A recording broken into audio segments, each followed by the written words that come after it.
Hello student of 6th class. In our the way of our study of ancient history, we have reached now to understand about the trade and religion during ancient time, post ancient time era. Especially we can consider in mixed way that what was the condition of trade and religion. Here two words are mentioned here, trade and religion, and flowering of trade and religion. इस chapter का जो अर्थ है, इस chapter में हम समझने का प्रयास करेंगे कि किस तरीके से धर्म का और किस तरीके से व्यापार का, यानी किस तरीके से how trade and religion were flourished in ancient India and what were the link of trade with other countries and other civilisations. विभिन्न सभ्यताओं के साथ हमारा कैसा जुड़ाव रहा है और कैसा how trade flourished and religion. Suppose this is a country, this is our country, this is our country, my dear students. This is the rough sketch of our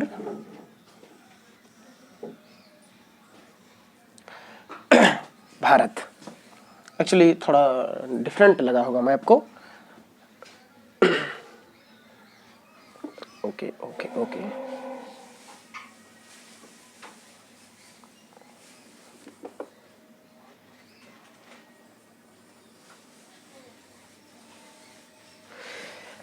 We can divide to understand this chapter into two phases.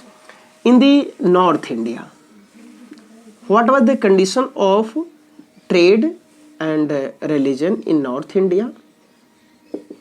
Around North India, and second in South India,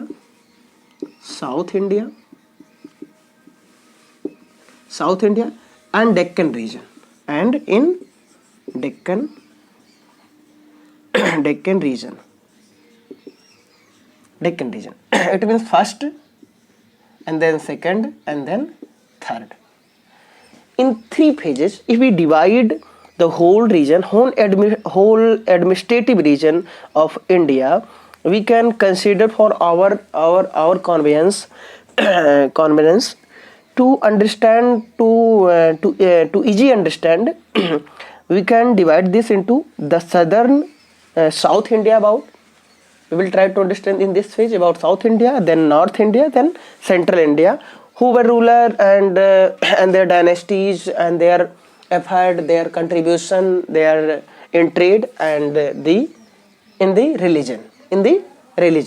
So first we will try to understand about the South India, and before introduction, what introduction? We will try to understand about first introduction. Introduction, it means links with Roman Empire. Roman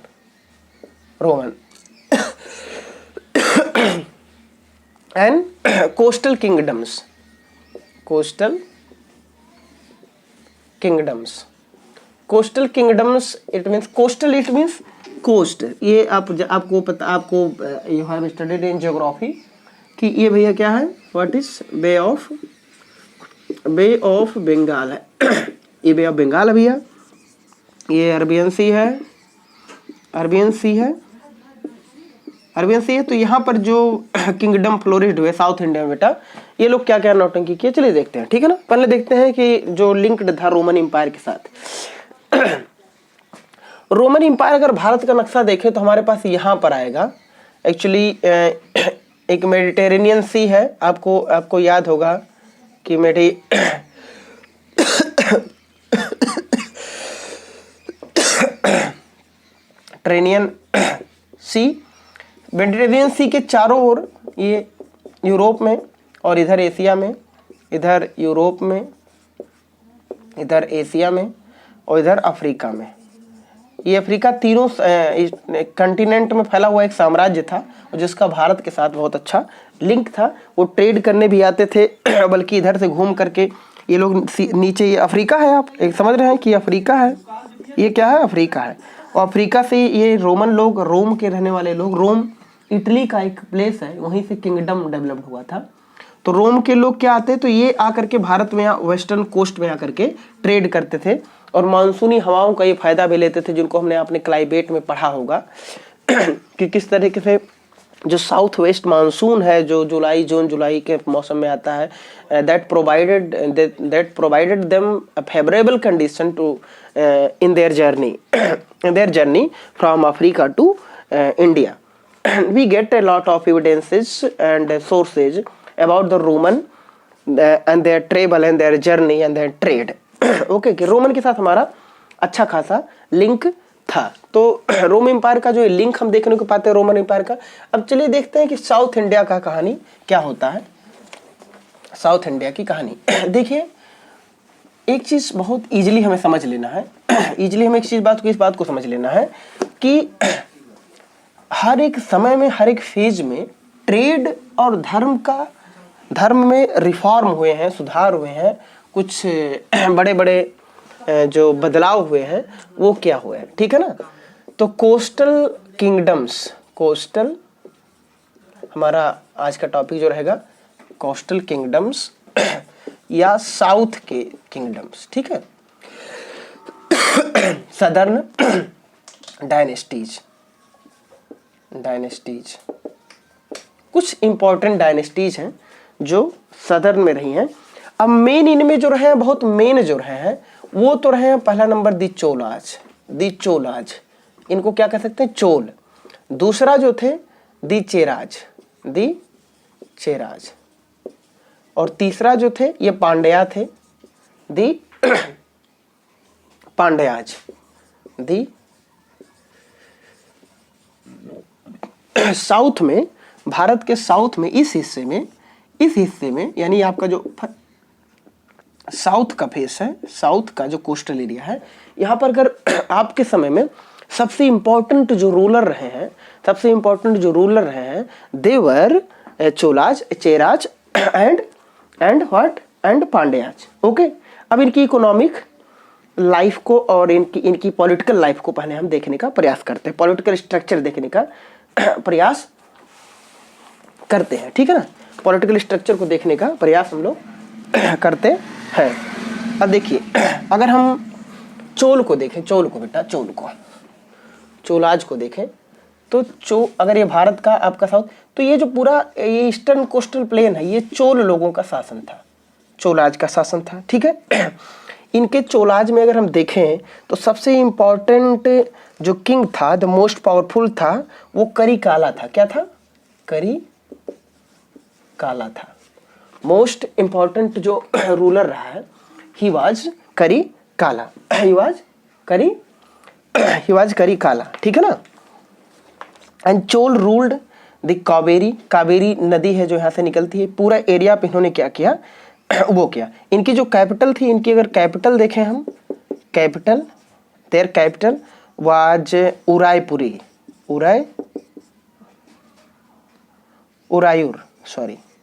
उरायूर था. Karikala fought against the Cheras and Pandyas. This dynasty, Chols dynasty, they fought with Cheras and Pandyas. और इन्होंने वो किया, इन्होंने कई welfare works किया, कई construction, road, digging well.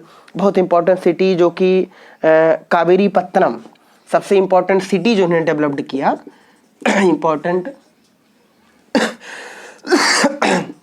Important city जो डेवलप्ड किया वो कावेरी पत्तनम के नाम से जानी गई. कावेरी पत्तनम. ठीक है. कावेरी पत्तनम. यही अगर हम चेराज को देखें, तो इनमें चेराज में इनकी जो कैपिटल थी, वो थे क्या, वाजी. कैपिटल क्या थी इनकी, वाजी. चेराज की कैपिटल क्या थी, वाजी थी, capital of Cheras. Rule over the present day of modern Kerala के यहाँ पर अगर हम इनको पहला कर दें चोल को, तो ये दूसरा आपके हो जाएंगे. ठीक है. साउथ के दूसरे आपके केरला के पूरे एरिया में इन्होंने क्या किया, शासन किया, और कुछ पार्ट ऑफ तमिलनाडु का भी देखने को पा रहे होंगे. ठीक है. Cheras were known as Keralaputras. they were known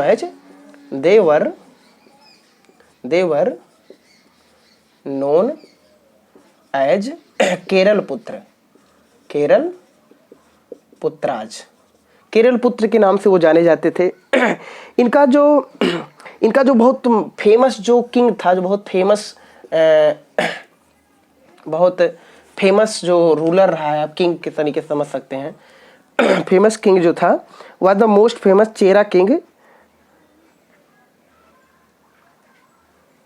उसका नाम था क्या?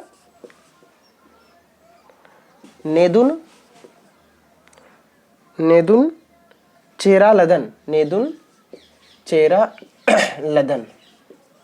ये बहुत फेमस किंग था चेरा डायनेस्टी का, ठीक है ना। और इनका भी ही captured the Roman fleet and fought against the Pandyas and Cholas. जितने भी पांड्याज और चोलाज के साथ इनका भी क्या होता था कि मतलब एक जो लड़ाई हमेशा छिड़ी रहती। कभी ये भी देख सकते हैं कि साउथ का जो एरिया है, तो कहीं ना कहीं चोल भी चाहते रहे होंगे कि हम अब कब्जा कर लें, चेराज का है, ये चोलाज का है। अब वही अगर हम पांड्याज का देखें, पांड्याज कौन थे, तो इन पांड्याज का हम घुमा करके यहाँ पर ले आ रहे हैं, आपके सामने देखने को मिलेगा, ठीक है। इसको इरेज कर दे रहे हैं, इसको आप इस स्लाइड को देख लीजिएगा।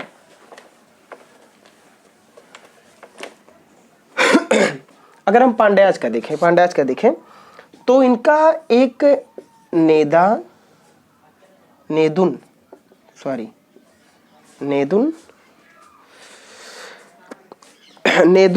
चेज ह्यान,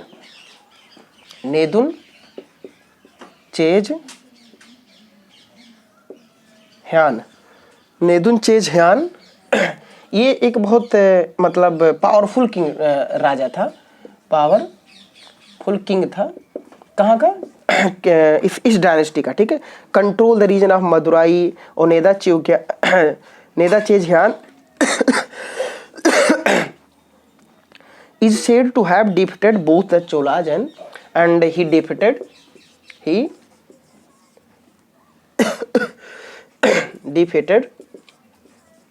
both Cholas and Cheras. Actually, he was actually very powerful ruler and defeated both powers. Cholas and Cheras were defeated by Pandya's most powerful ruler Nedu Chejhian. Okay, and it is said that during his reign, his administration, the development of culture, literature, and other religious reforms were very flourished. Next phase, these are three regions, three rulers, and next we will try to understand the economic condition of these southern rural and coastal kingdoms. Okay. Our next topic is about the economic condition. Okay, sorry. Always try to understand about if we are explaining anything. Suppose I am talking about any ruler, any kingdom, then we have to understand two dimensions about their political power and about their economic. Okay, a little about these dynasties. Let's try to understand the economic condition. Economic life. It means economic life. What was the economic life of the economic of southern kingdom of India flourished during the Sangam age? Agriculture, industry, trade, agriculture, industry, trade, these all the things were flourished during the Sangam age. Sangam age, it means इस समय जो वहाँ के संस्कृतियाँ थीं, जो मिलन, संगम का शब्द वही मिलन से ही है, बट आप उसको जनरल वे में समझ सकते हैं कि जो वहाँ की लोकल पूरा वो था, जो कलेक्शन ऑफ लिटरेचर और जो स्टार्टअप हुआ लगभग आज के 2000 वर्ष पहले, वो संगम एज के नाम से जाना जाता है, जिसमें Sangam Tamil almost self sufficient, the king did not collect regular tax. और अगर military expenditure on collected tribute from neighbouring areas, poetry of Sangam age very clearly reflected the praise of king who often rewarded them with precious stones, gold, fine cloth, elephants, chariots and horses। जो संगम poets थे उनकी जो जो जो कवि मतलब रचनाएं थी वो क्लियरली राजाओं को क्या करती थी, मतलब प्रशंसा में रहती थी। item spices, item like spices, especially pepper, gold, precious stone, pearl, fine muslin and silk cloth were exported to Europe, West Asia, South Asia and Asia and China। Okay, student, I hope you have understood about the southern kingdom, and next we will try to understand about the kingdom of North India। Okay, thank you।